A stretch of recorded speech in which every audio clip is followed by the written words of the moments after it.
হরি হরি, রাধে রাধে, শুভ দুপুর বন্ধুরা। রোদ ঝলমলে আবহাওয়া। পাস্তা বানালাম, পরিমাণ মতো পাস্তা নিয়ে সেদ্ধ করে নিয়েছিলাম। সবজির মধ্যে নিয়েছি ফুলকপি, আলু, বাঁধাকপি কুচিয়ে দিয়েছি, পেঁপে, কাঁচা লঙ্কা দিয়েছি,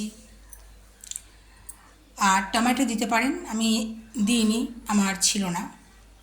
আর সাদা তেলে করেছি, জিরে গুঁড়ো, ধনে গুঁড়ো, তারপরে হলুদ গুঁড়ো, নুন, চিনি সবই দেবেন। চিনি দিতেও পারেন, নাও দিতে পারেন।